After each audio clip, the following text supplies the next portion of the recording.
पढ़ने वाले हैं एज ऑफ एडोलेसेंस। ये आपका चैप्टर 8 हुआ और क्लास 8 की वीडियोस है ना।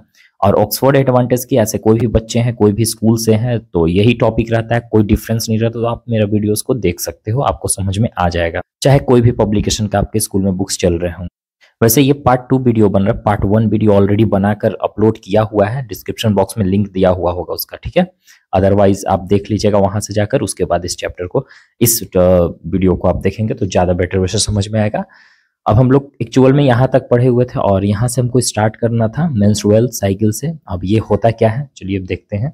देखिए, एक मेंस्ट्रुअल साइकिल जो है ना, एक गर्ल्स में होते हैं, है ना, गर्ल्स में होता है। ये कब होता है? प्यूबर्टी एज में होता है। हम सारा कुछ अभी डिटेल्स में इसके बारे में पढ़ने वाले हैं।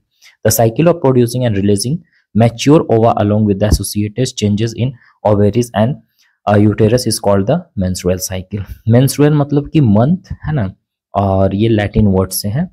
तो इसका कहने का मतलब ये चीज कि इस दौरान क्या होता है, प्रोड्यूस होता है, रिलीज होता है क्या, मैच्योर्ड एग, ओवम, ठीक है, ओवम। ओवा हमारा एक सिंगल एग को बोलते हैं। तो एग्स यहाँ पे क्या होता है ना कि मैच्योर्ड एग गर्ल्स में जो होते हैं रिलीज होते हैं थ्रू ओवेरीज के थ्रू, जो ओवेरीज में चेंजेस देखने को मिलता है यूटेरस के थ्रू। तो इसी चीज को हम लोग मेंस्ट्रुअल साइकिल बोलते हैं। और ये एक्चुअल में है क्या, कैसे होता है, सारा कुछ अभी डिटेल्स में हम लोग पढ़ेंगे। जो स्टार्ट होता है ना ये मेंस्ट्रुएशन साइकिल, इंडिकेट करता है कि गर्ल्स जो है एक्चुअल में अब ये एबिलिटी हो गया है गर्ल्स में कि वो अब बेबी को जन्म दे सकती है। मतलब इस साइकिल का मतलब यही चीज होता है कि वो एक्चुअली में मैच्योर्ड हो चुके हैं। दैट मीन्स कि अब वो क्या है कि अपने बेबी को जन्म दे सकते हैं। और जिनमें ये साइकिल होता है वही क्या कर सकते हैं, बेबी को जन्म दे सकते हैं। जिनका ये साइकिल अगर नहीं हो रहा है डॉक्टर के पास दिखाने के बाद भी, तो भी वो मतलब कि अब वो बेबी को जन्म नहीं दे पाएंगे। तो ये चीज इससे इंडिकेट करता है गर्ल्स में कि वो अब बेबी को जन्म दे सकते हैं। ठीक है बात। अब आई थिंक आपको इसमें कोई प्रॉब्लम नहीं होगी। The flowing are the sequence of event that occur during menstrual cycle. अब देखो कुछ यहाँ पे सीक्वेंस दिया गया है जिसके कब ये जो मेंस्ट्रुअल साइकिल जो होता है ये कैसे होता है, क्या होता है, उस दौरान क्या क्या होता है। एक्चुअल में देखो जो पिट्यूटरी ग्लैंड्स होते हैं उसमें हार्मोन सेक्रेट करते हैं, है ना, जो रिस्पॉन्स करता है ओवेरीज को क्या रिलीज करने के लिए, ओवम रिलीज करने के लिए, जो एग्स होते हैं वो रिलीज करने के लिए। और जो टू ओवेरीज होते हैं take turn up to produce an ovum. ये जो दो ओवेरीज होते हैं ना वो क्या करेगा, प्रोड्यूस एग्स को रिलीज करेगा, जिसका प्लूरल हमारा क्या है, प्लूरल मतलब प्लूरल हमारा ये ओवा हो गया। मतलब ओवा मतलब कि सिंगुलर हमारा ओवम हो गया, ठीक है। हम यहाँ पे आपका प्लूरल बोल दिए थे, ये आपका सिंगुलर नहीं है, ये आपका सिंगुलर हो गया, ये आपका प्लूरल हो गया। ओवा मतलब बहुत सारे एग्स, ठीक है, तो या दो से ज्यादा। तो यहाँ पे रिलीज करेगा, वन ओवम रिलीज करेगा हर एक 28 दिन के दौरान। मतलब इसका जो साइकिल होता है 28 डेज तक चलता है। 28 डेज में क्या होगा कि एक बार आपको ये चीज गर्ल्स में देखने को मिल जाएगा। The process of release mature ovum by an ovary. और जो प्रोसेस होता है ना कि मैच्योर ओवम को रिलीज होता है ओवेरी के थ्रू, उसी को हम लोग ओव्यूलेशन बोलते हैं। क्लियर है, ओव्यूलेशन उसको बोलते हैं जिसमें जैसे कि जो प्रोसेस होता है मैच्योर एग को रिलीज करने का ओवेरीज के जरिए, उसी को हम लोग ओव्यूलेशन बोलते हैं।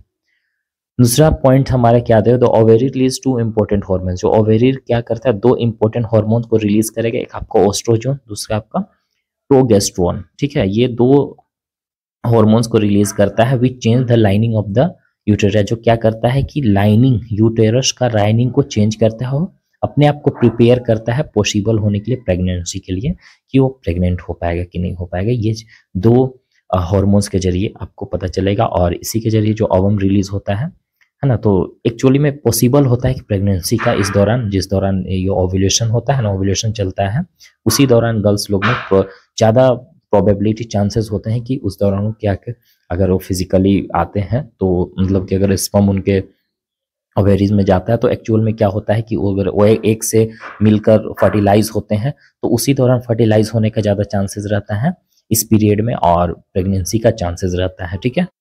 तो ऐसा होता है ना कि जैसे कि आप जानते हो कि प्रेगनेंसी कब होता है, जैसे कि स्पर्म, बॉयज में जो स्पर्म रिलीज होता है, गर्ल्स में जो ओवम रिलीज होते हैं, दोनों आपस में मिलते हैं तो फर्टिलाइज्ड होता है, तब जाकर बेबी बोर्न होते हैं, ठीक है, वहीं से स्टार्ट होता है। The ovum then begins it journey down fallopian tube. अब जो ओवम होता है ना कि अपना एक जर्नी स्टार्ट करता है, यहाँ कुछ दिन तक रहता है, फिर उसके बाद जब वो नहीं होता है तो क्या होता है उसके बारे में भी समझो। देखो, अगर अगर ओवम जो है ना फर्टिलाइज नहीं होता स्पर्म के जरिए, आ रही बात समझ में, जैसे स्पर्म उसमें नहीं गया और उसके जरिए फर्टिलाइज नहीं हुआ, तो ये क्या होता है, डाइज हो जाता है, मतलब मर जाता है। और फिर क्या होगा, ये डिसइंटीग्रेटिंग होना स्टार्ट हो जाता है, हार्मोन लेवल ड्रॉप हो जाएगा। मतलब कि गर्ल्स में क्या होगा कि अगर ये ओवम रिलीज, जैसे कि ये फर्टिलाइज नहीं होगा, तो क्या होगा कि उसमें से फिर ब्लडिंग होकर, ब्लीडिंग के रूप में एक वहाँ पे लेयर होता है, उस लेयर को तोड़कर, ठीक है, वो बाहर आ जाता है ओवेरीज के जरिए, और ब्लड के रूप में वो बाहर आ जाता है। जो यूटेरस के लाइनिंग जो होते हैं वो ब्रेक डाउन होते हैं और शेड वहां से झड़ जाते हैं बिल्कुल, और ब्लड भी लॉस होता है उसके जरिए।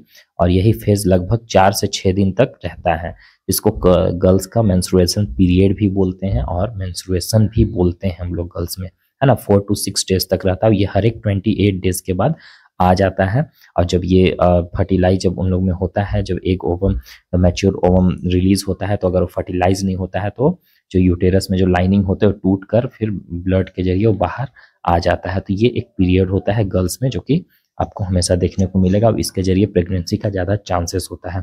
जो नेक्स्ट मेंस्ट्रुएशन साइकिल है वो 28 डेज के फिर में आता है। अगर वो फर्टिलाइज नहीं होता है तो there is no fertilization within this period. इस पीरियड के दौरान अगर फर्टिलाइजेशन नहीं होता है तो फिर नेक्स्ट 28 डेज में आता है, ठीक है। Shows the various changes occurring during menstruation. अब यहाँ पे बहुत सारे चेंजेस आपको देखने को मिलेगा इस साइकिल के दौरान, है ना। जो एडोलेसेंस गर्ल्स होते हैं, जो 11 to 19 के पीरियड में बीच में रहते हैं, ईयर्स के बीच में रहते हैं, तो फर्स्ट मेंस्ट्रुएशन साइकिल को हम लोग मेनार्क बोलते हैं। जो पहला गर्ल्स का मेंस्ट्रुएशन साइकिल आता है उसको हम लोग मेनार्क बोलेंगे। Usually occurs between the 10 to 15 years. कब होगा, 10 से 15 साल के बीच में गर्ल्स में हो जाता है। एज वुमेन ग्रोज ओल्डर, और जैसे ही वुमेन ओल्डर होते हैं, जैसे धीरे धीरे एज उनका बढ़ते जा रहा है, तो उनका एबिलिटी जो होता है ना बेबी को प्रोड्यूस करने का, तो ये ओवम को प्रोड्यूस करने का, तो कम होते जाता है। मतलब कि वो जैसे ही एज उसका ढलने लगता है तो उन लोग बेबी, फिर उन लोग प्रेगनेंसी का चांसेस कम हो जाता है। उनका जो मेंस्ट्रुएशन साइकिल है स्टॉप हो जाता है, बंद हो जाता है। इसी को हम लोग मेनोपॉज बोलते हैं। स्टार्ट जब होता है मेनार्क बोलते हैं, और जब बंद हो जाता है उनका साइकिल तो उसको हम लोग मेनोपॉज बोलते हैं। अब ये कब बंद होता है, देखो, ये लगभग आपको 45 से 55 ईयर्स के बीच में क्या होता है, उनका खत्म हो जाता है, बंद हो जाता है। उसके बाद वो बेबी को जन्म नहीं दे सकते हैं। देखो, ये यूटेरस है आपका, और यहाँ पे ओवम होता है। इसी के जरिए क्या होता है कि यहाँ से बाहर आ जाता है। अगर ये ओवम फर्टिलाइज नहीं होता है तो ये एक साइकिल यहाँ पे दिया हुआ है, 28 डेज के बाद 4 दिन रहेगा, ठीक है। फिर यहाँ पे बीच में आ जाता है 13 डे। तो ये एक एवरेज माना गया है कि इस तरीका से उनका साइकिल चलते रहता है। देखिए यहाँ पे, देखिए नेक्स्ट आपका क्या है, इमोशनल चेंजेस। इमोशनल चेंजेस क्या है कि जैसे कि आप में कोई भी पर्सन है वो एक्चुअली में इमोशनली चेंजेस ये प्यूबर्टी एज में ही आता है, जब वो एक्चुअल में सेक्सुअल ये क्या बोलते हैं, उन लोग अपने बेबी को जन्म देने के लिए एलिजिबल हो जाते हैं, उनका जितने भी रिप्रोडक्टिव ऑर्गन से स्टार्ट होने लगता है ग्रो करना अच्छे से। तो ऐसे पर्सन क्या होते हैं कि उनमें बहुत सारी इमोशनली चेंजेस भी देखने को मिलता है, ठीक है। तो ऐसा इसलिए होता है क्योंकि उनको हार्मोन लेवल जो होता है वो बढ़ने लगता है, मूड स्विंग होगा, इधर उधर मूड होगा, फिर उनको अलग ढंग सा फील होने लगता है। बहुत सारी चीज हम लोग सोचने लगते हैं, इमोशनली किसी से अटैच हो जाते हैं, किसी से लव करना स्टार्ट कर देते, किसी से फ्रेंडशिप करना स्टार्ट कर रहे, किसी से इमोशन मेरा टच हो जाता है। तो ये सब इमोशनली डेवलपमेंट होते हैं हमारे बॉडी में, ठीक है, एडोलेसेंस के दौरान। वन में become conscious and change occurring one's body feel awkward and embarrassed during this phase may also develop the attraction towards the opposite sex। वही चीज बताया जा रहा है कि इस दौरान क्या होता है ना कि हमारे जो दूसरे, जब हम लोग 11 एडोलेसेंस एज में आते हैं, प्यूबर्टी एज में, तो हमारे जो दूसरे सेक्स होते हैं, मतलब कि जैसे मेल हो गया, फीमेल हो गया, तो मेल फीमेल से अट्रैक्ट होने लगता है, फीमेल मेल से अट्रैक्ट होने लगता है। तो ये सब चीज इमोशनली भी चेंजेस हमारे बॉडीज में इमोशनली चेंजेस आते हैं हमारे बॉडी में। और प्लस में क्या होता है कि प्यूबर्टी एज में जब हम लोग पहुंचते हैं तो हम लोग अपने आप से कैपेसिटी आ जाता है कि हम लोग को किसी भी चीज़ को सीखने के लिए, प्लस में अपने आप से डिसीजन लेने के लिए, मैच्योरिटी वाला डिसीजन थिंकिंग के लिए। एडोलेसेंस में क्या होता है कि लोग अपने आप में इंडिपेंडेंटली सोचने लगते हैं कि अपने हमको क्या करना है, अपने लाइफ में क्या करना है, ये सब चीज़, और खुद से डिसीजन लेना भी स्टार्ट कर देते हैं। लेकिन इस दौरान क्या होता है, उन लोग बहुत ज़्यादा कन्फ्यूजन होती है कि एक्चुअल में करना क्या होता है ना। बच्चे बहुत सोचने लगते हैं कि 12th के बाद क्या करें या 10th के बाद क्या करें। तो ऐसा चीज चेंजेस देखने को मिलता है, लेकिन उन लोग थोड़ा सा मैच्योर्ड हो जाते हैं इस एज में और अपना डिसीजन खुद से भी लेना स्टार्ट कर देते हैं। ये सब चेंजेस जो होता है ना नॉर्मल पार्ट है। तो बहुत बच्चे होते हैं कंफ्यूज रहते हैं, तो उनको लगता है कि ये क्या हो रहा है मेरे साथ। तो ये सब ऐसा सोचना नहीं है, क्योंकि ये सब सभी जितने भी ह्यूमंस होते हैं उनका हर एक स्टेज होता है। तो इस स्टेज से सभी लोग ऐसा गुजरते हैं, सभी लोग यही चीज होता है सब में, ठीक है।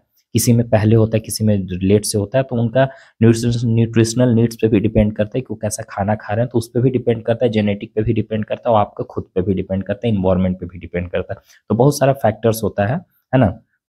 हम लोग देखने वाले roles of hormones during puberty. जब हम लोग प्यूबर्टी में पहुंचते हैं तो उस दौरान हमारे बॉडीज में हॉर्मोन्स का क्या रोल्स होता है। तो बेसिकली हम लोग जानते हैं कि हॉर्मोन्स ही जो है हमारे बॉडीज में बहुत सारे चेंजेस लाते हैं। एडोलेसेंस पीरियड में आप जब जाते हो 11 से 19 साल के बीच में, तो आपके बॉडीज में बहुत सारे चेंजेस देखने को मिलेंगे। और ये सब चेंजेस किसके थ्रू होता है? हॉर्मोन्स के थ्रू। जैसे गर्ल्स की, तो गर्ल्स में भी हॉर्मोन्स रिलीज होता है किसके थ्रू? पिट्यूटरी ग्लैंड्स के थ्रू, जो स्टाइमुलेट्स करता है ओवेरीज को प्रोड्यूस होने में, ठीक है। ओवेरीज जो होते हैं गर्ल्स में, उसको प्रोड्यूस करने में, और फीमेल सेक्स हॉर्मोन्स को भी प्रोड्यूस करने में क्या करता है? रिस्पॉन्सिबल होता है। जैसे कि प्रोजेस्टेरोन हो गया आपका, ऑस्ट्रोजोन हो गया, है ना। ऑस्ट्रोजोन किस लिए रिस्पॉन्सिबल होता है? ओवा को रिलीज करने के लिए, ओवा का प्रोडक्शन करने के लिए, जैसे एग्स का प्रोडक्शन करने के लिए जो फीमेल में प्रोड्यूस होते हैं एग्स, उसके लिए रिस्पॉन्सिबल होता है। प्लस में सेकेंडरी सेक्सुअल कैरेक्टरिस्टिक को डेवलपमेंट करने के लिए भी ये रिस्पॉन्सिबल होता है। सेकेंडरी सेक्सुअल कैरेक्टरिस्टिक मतलब कि उनका ओवेरीज को बढ़ना, मतलब जो सेक्स ऑर्गन्स होते हैं उसको डेवलप करना, प्लस में जो प्राइवेट पार्ट्स के हेयर्स होते हैं उसको डेवलप करना, ये सब चीज के लिए रिस्पॉन्सिबल होता है। बॉयज में भी पिट्यूटरी ग्लैंड्स के थ्रू क्या रिलीज होता है?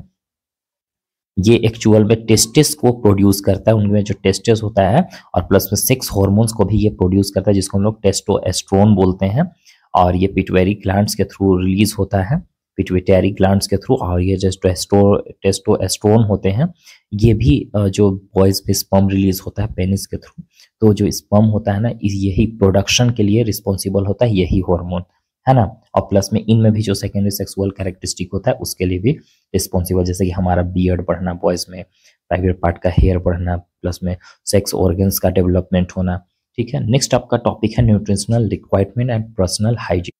देखो, न्यूट्रिशनल रिक्वायरमेंट कहने का मतलब क्या, कि जब आप एक्चुअल में एडोलेसेंस में पहुंच जाते हो तो उस दौरान आपके बॉडी में किस चीज की जरूरत पड़ती है। न्यूट्रिएंट्स हमारे बहुत बहुत सारे न्यूट्रिएंट्स होते हैं, carbohydrate, fats, vitamin, minerals, roughage, ये सब सारा चीज हमारा न्यूट्रिएंट्स होते हैं। और यही न्यूट्रिएंट्स की हमारे इसमें से कौन सा सबसे ज्यादा एडोलेसेंस पीरियड में जरूरत होती है, उस चीज के बारे में पढ़ेंगे। एडोलेसेंस में क्या होता है कि हमारा जो फिजिकली और मेंटल बहुत ज्यादा रैपिड वे से ग्रोथ होता है, मतलब आपका हाइट बढ़ेगा, प्लस में आपका माइंड भी बढ़ता है। तो इस दौरान क्या होता है ना कि हम लोग को न्यूट्रिशनल नीड्स की जरूरत पड़ती है बॉडी को एक अच्छे से डेवलपमेंट होने में, ठीक है, ग्रोथ होने में।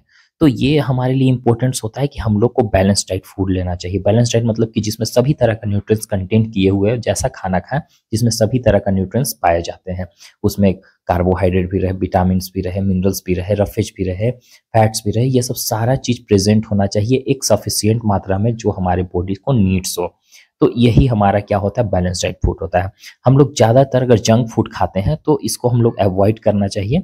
इससे क्या होगा कि न्यूट्रिएंट्स की कमी हो जाएगी, जैसे कि प्रोटीन की कमी हो जाएगी, विटामिन की कमी हो जाएगी, मिनरल्स की कमी हो जाएगी, है ना। तो ये सब चीज को हमको जंक फूड को अवॉइड करना चाहिए।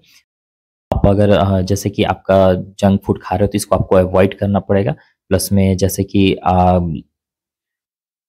मिल्क हो गया, आपका ग्रीन लीफी वेजिटेबल्स हो गया, फ्रूट्स हो गया, ये हमारे लिए ज़्यादा अच्छा होता है। जब आप लोग एडोलेसेंस हो तो उस दौरान आपके लिए बहुत ज़्यादा होता है। और जैसे कि गर्ल्स का जब मेंस्ट्रुएशन स्टार्ट होता है जिस स्टेज में, तो उनको ज़्यादातर ऐसा आयरन हो गया, कैल्शियम हो गया, जिंक वाला फूड जिसमें ये सब चीज़ प्रेजेंट होता है ऐसे फूड में, ये सब चीज़ उनको खाना चाहिए, ठीक है, ताकि उनका ये सब चीज़ को मेंटेन कर। नेक्स्ट है आपका पर्सनल हाइजीन। पर्सनल हाइजीन भी हमारा एडोलेसेंस पीरियड में बहुत ज़्यादा इंपॉर्टेंस होता है। अब इंपॉर्टेंस क्यों होता है पर्सनल हाइजीन? हाइजीन कहने का मतलब कि साफ सुथरा, आप क्लीननेस कितना रह रहे हो, वो उस पर भी डिपेंड करता है कि आप साफ सुथरा अपना कपड़ा साफ रख रहे हो, आप अपना प्राइवेट पार्ट्स को साफ रख रहे हो, बॉडी पार्ट्स को साफ रख रहे हो। तो ये सब भी हमारे लिए बहुत ज़्यादा इंपॉर्टेंस होता है।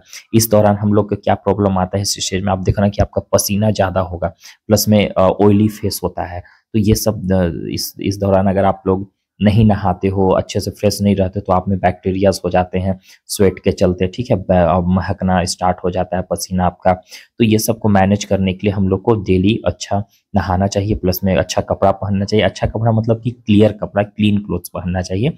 और ये भी हमारे लिए बहुत ज़्यादा इंपॉर्टेंस है, जो हमारे जिस एरियाज़ में रहते हैं उसको भी हमको क्लीन रखना है। अब गर्ल्स को आपको अवेयर होना चाहिए, क्योंकि जब उनका सैनिटरी पैड्स होते हैं ना, जो जब उनका मेंस्ट्रुएशन साइकिल जब होता है तो उस दौरान एक सैनिटरी पैड मिलता है मार्केट में, उसको यूज़ करना चाहिए ताकि उसका जो कपड़ा हो वो गंदा ना हो। तो इस तरह का आपको चीज़ को आप समझ रहे हो क्या आप हम कहना चाह रहे हैं? अगर आप गर्ल्स हो तो आप बेटर वे से समझ पा रहे हो, तो उस चीज़ को आपको फ्रेश रखना है, ठीक है? Large numbers of adolescents are affected by acne और पिंपल। इस दौरान आपको देखोगे कि बहुत सारे एडोलेसेंट्स होते हैं, उनको पिंपल्स, एक्निक्स वगैरह होना स्टार्ट हो जाता है, चेहरा में फुंसी वगैरह सारा कुछ हो जाता है, ठीक है? तो one should wash the first with a mild non oily soap, keep it clean. देखो हम लोग को क्या करना चाहिए, हम लोग को फेस को धोना चाहिए, ठीक है, नॉन ऑयली सोप के साथ। ऐसा नहीं कि ऑयली वाला सोप ले लो उस तरह का, ना तो ऐसा सोप लो जिसमें ऑयली ना हो। तो इस तरीका से सोप्स को आपको और मेडिकल अटेंशन को भी आपको रिक्वायर करना है।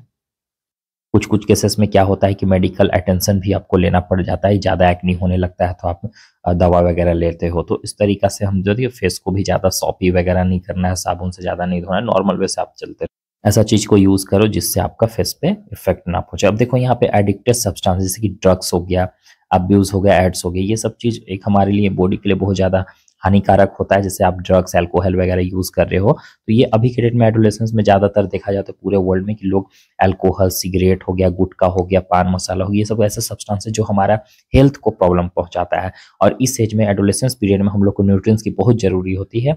अब इससे हमारा न्यूट्रिएंट्स लेवल का कम कर देता है, प्लस में आपका हेल्थ लेवल कम कर देगा। तो ये सब चीज़ क्या होता है कि अभी के डेट में लोग ज़्यादा हाईली एडिक्टिव हो रहे हैं इससे। तो इसको आपको हटाना होगा, इस चीज़ को आपको नहीं लेना है, क्योंकि ये हमारे लिए लाइफ के साथ खेलता है।